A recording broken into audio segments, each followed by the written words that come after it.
So in today's video, we're going to be talking about 4 habits everybody in their 20s needs to cultivate. Honestly, these habits are game changers. And if you're able to apply 1 or 2 of these habits to your life, you can probably achieve your financial goals sooner rather than later. If you're watching this video and in your 30s, your 40s, your 50s, you're not left out. You can still apply all these habits to your life. But then you might need to put in a lot more work because obviously someone in their 20s has more head start than you. So the video idea was inspired by this book, Atomic Habits by James Clear. I've been reading this book for a while now. I'm not done with it. As you can see, I have my biro page marker here. So basically, it's a good book. It basically talks about how you can structure your life, how you can build and achieve your goals by just applying very little consistent habits that over time they can compound into very big results. So it's a good book here. Give it a try. And with all that said, let's jump straight into this video. So the first habit you need to cultivate is building yourself an emergency fund. I can't even overemphasize how important this is. As somebody in your 20s, you need to have an emergency fund. So an emergency fund is simply a cash reserve that you set aside for emergency situations, financial emergencies. So it could be, let's say, it could be a medical emergency. It could also be that you lost your job. In that situation where you lost your job now, you're not making money now. So you need to be able to survive. You need to be able to pay your essential bills. So typically, an emergency fund, you should have anywhere from 3 to 6 months of expenses covered. So that expense, it could be your rent if you're living alone. It could be your transportation, your utility, your airtime. If you're also owing debts to you, also need to factor that into it. So obviously, when it comes to emergency fund, there's no flexing money, chopping life money, or, okay, I like this phone, I like this week. The money that I set aside for emergency fund is only for your essential needs, not wants. So I'll use myself as an example now. I started my youth service last year, November, and then my youth service also ended this year, October. So going into my service, I knew that, okay, there was a 50-50 chance that my PPO would retain me after my service. So I started saving my allowance every month. I started saving part of my salary in my emergency fund. So I gave myself a deadline of 4 months. So if my service was to end October, then I have from, let's say, November to next year, February, to get back on my feet, to either get a job or find something that will bring me money. So obviously, going to the end of my service, I wasn't really stressed about covering my essential needs because I know that I already budgeted for it in my emergency fund. So it's just basically a safety net, and it gives you that peace of mind, knowing that, okay, if anything comes here, you know, okay, you have a backup, you have something that you can rest on. So to budget for your emergency fund, you are going to need to take all your essential expenses, identify them one by one, break them down. So let's say your rent now, for example, now you are paying 500K for a self-con for a year. You take that 500K, you divide it by 12, then you know how much you're supposed to be saving per month. So if your retirement fund is for a 3-month period, then you times that monthly savings times 3. So whatever you get, you know, okay, this is the rent you need to be saving for a 3-month period. Likewise, for a 6-month period, you just times that times 6 to get how much you'll be saving for rent. The same thing to you identify your transportation, your feeding and everything. Do the same process for all of them. If you want me to make a more detailed video about how to set up your emergency fund, how to budget for it, how to also like keep yourself accountable and also forecast, let me know down in the comment section. So the second habit you need to cultivate is investing in your health.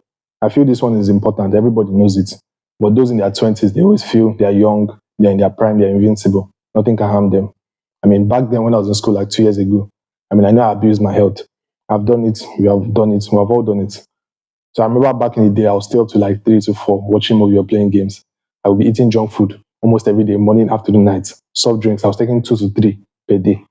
You need to know that as much as those things are fun in the short term, they are part of the whole university experience. In the long run, they're not going to serve you at all. Because looking back at it and looking at your life, you probably have a lot of regrets, which I don't want anybody to have that. I mean, one thing we all have in common is that everybody wants to succeed in life. Everybody wants to be rich, famous, have money to be able to support themselves, their friends, and their family.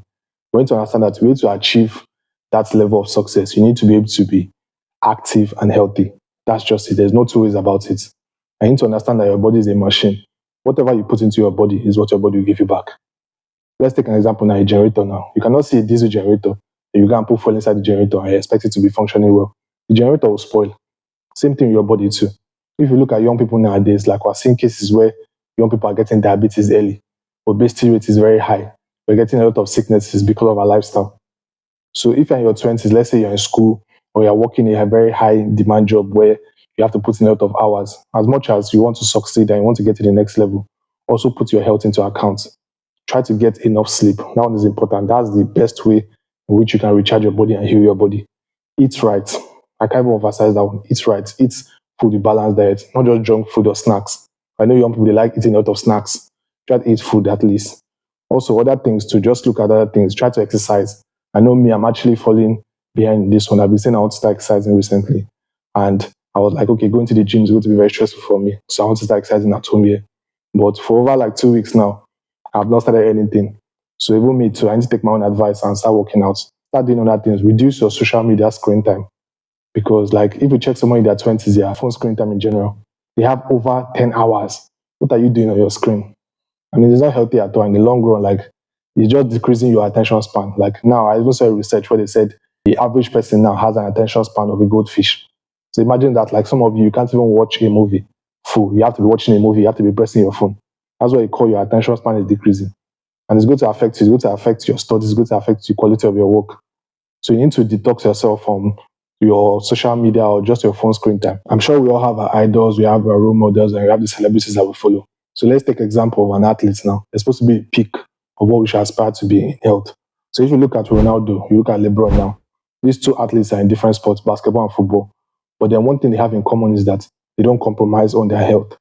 Look at Ronaldo now. He's 39 years old and he's fit. He's ripped as hell. He exercises a lot. He doesn't take any soft drink and he's publicly known. LeBron too, the same thing too. And he spends over $1 million on his body to stay healthy. And because of these healthy habits that these people have already incorporated into their life, they're able to compete at an elite level for a very long time. If you look at the average time an athlete spends in football or basketball, they don't reach that age. By the age of 35, they've already declined and they have to leave the league because they're not competitive again. Guys, if you're enjoying the video so far, don't forget to hit the like button, hit the subscribe button, and stick to the end of the video where I'm going to be talking about the most important habit you need to build. With that said, let's jump back into the video. So the third habit you need to cultivate is investing in the stock market. This one is very important. Whether you're in your 30s, your 20s, your 40s, your 50s, your 60s, everybody needs to know this. I mean, I built my whole channel on this. If you go to my channel, you can see several videos of me talking about the stock market, trying to get young people to start investing and building their financial freedom. And the sweet thing about the stock market is that it is the easiest and the most passive way for you to become a millionaire. I'm not even joking. And then you can start with as little as 1,000 naira. What? I'm sure you didn't expect that, but you can start with as little as 1,000 naira. You have no excuse. I'm sure some of you are spending like 4 times that on credit. You can take that money and start investing today. So for those of you who don't know, investing in the stock market is basically buying shares of companies. So when you buy a share of a company, you're automatically a shareholder. And when you're a shareholder, there are 2 ways you can make money from that. One is from dividend payments. So as a shareholder, the company will pay you, let's say, a share of their profits, let's say every quarter or let's say every year. That's one way. The second way is through share price appreciation. So let's say you want to buy a share of MTN now. MTN is going for 10 naira per share. If you buy that share for 10 naira, and let's say a week or a month from now, the share goes to 20 naira, they have already doubled your money already. So I'll use myself as an example now. I started investing in the stock market 2021 during the COVID pandemic where we couldn't go to school physically. So I started watching videos, I started investing. Obviously, as a student, I didn't have a lot of money. The only money I had was the allowance that my father gave me for feeding and for everything in school. And as at that time, I was at home, so I wasn't even getting any allowance again. So obviously, the little money I already saved up from school, I started investing in the stock market. I started with like 3,000 naira, 4,000 naira, 5,000 naira. And obviously, with time, the more I started earning a little bit more money, I started investing a little bit more. So obviously, you don't need to start with big money because that's the misconception I always hear a lot of people talking about. They say, I don't have enough money. I need to have a certain amount of money if I can start investing. Start with what you have. And then the more your income increases, you also increase your investments. At the end of the day, if you can't start something small, there's no way you'll be able to start when it's big. That's just the truth of it. And for some of you, the doubting Thomas, now watching this video, I'm going to prove to you that you can actually become a millionaire. I'm going to show you a video about how a cleaner in the US was able to become a millionaire by investing consistently in the stock market. Ronald Reed, a seemingly ordinary man with humble beginnings as a gas station attendant and janitor, surprised many with his extraordinary success. Despite facing challenges during the Great Depression and serving in World War II, Reed remained dedicated to his work.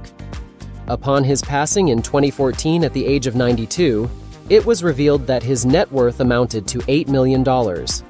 He bequeathed most of his wealth to a hospital and local library.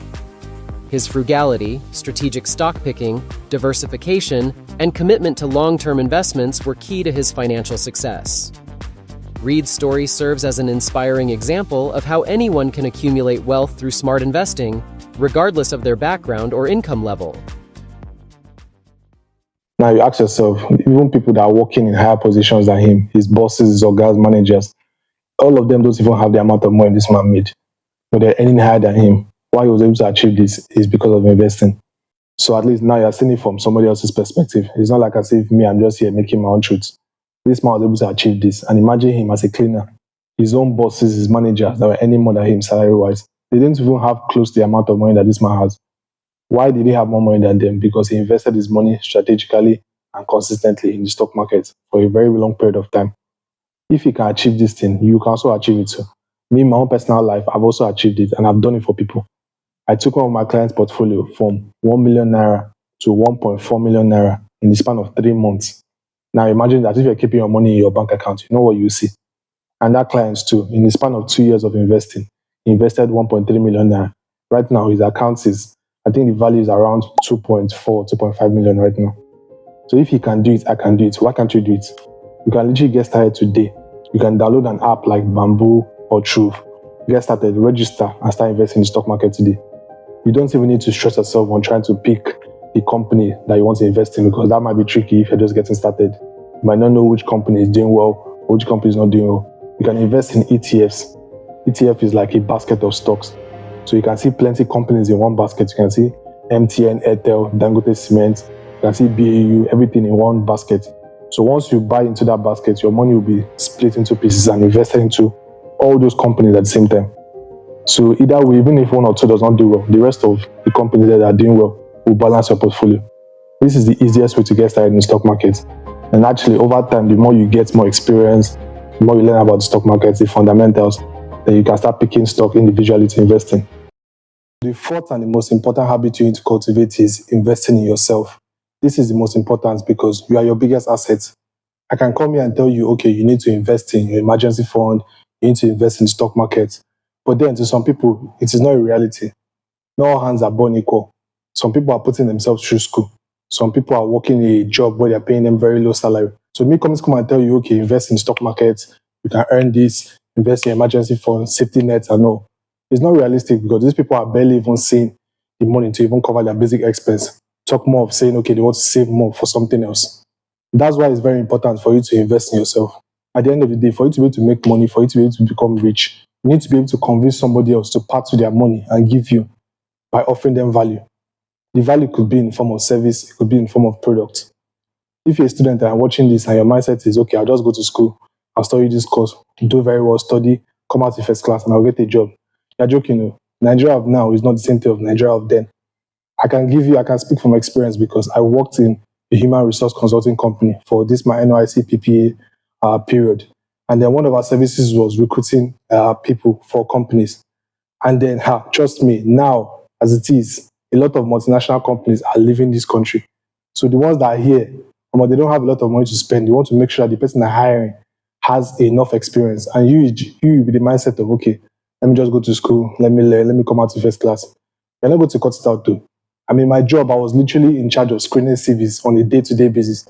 I saw a lot of people with first class, but what the world is looking now for is experience. They want to know whether you are capable on the go.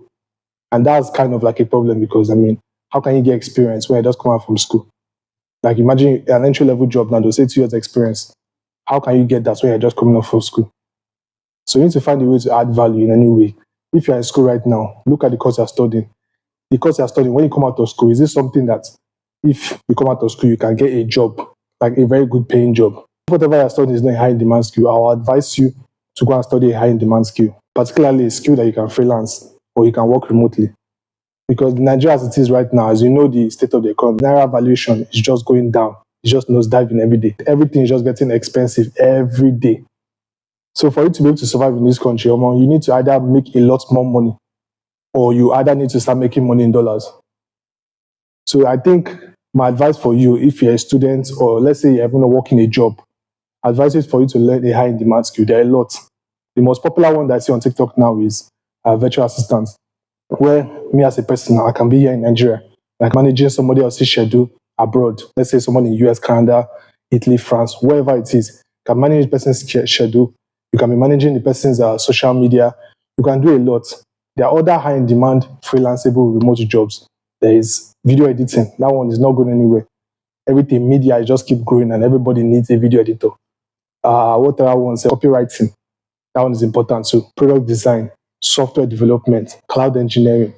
All these high in demand freelanceable courses, I advise you to start learning it now. And if you're already working a job where you see, okay, you're earning well and you want to advance in your career, you should start investing in certification. Start taking courses on Coursera, on YouTube. YouTube is free. There are a lot of free resources out there. So anything you can do now to get an edge right now, please do it. Invest in yourself. Because, I mean, once you learn something, nobody can ever take it from you. I mean, you can invest in, let's say, you can buy a land now, you can build up, let's say, one rental property. And Tinubu and these people will just come on there and just destroy it. What are you going to do about it? Look at that beach. What do they even call that beach again? I've forgotten. If you know the beach, put it in the comment section. They just came and they destroyed the whole property. There's nothing you could do. But if you amass knowledge and you put it inside here, nobody can take it from you. So even if, let's say, something happens and you have to leave that environment and go somewhere else, you can always offer value anytime, any day. Because it's when you invest in yourself and you're able to make money, then you can now take that your money and start putting it to investments like the stock market, real estate, crypto, and any other thing. So I've come to the end of this video. If you like this video and it provided some kind of value to you, please like, subscribe, hit that notification button, hit the subscribe button. It greatly helps my channel. And also, if you have any other questions on trying to invest in the stock market or building an emergency fund, let me know that in the comment section. If you also want me to make a separate video on both of them, I'm always happy to do so. With all that said, I'll catch you guys in the next video. Peace.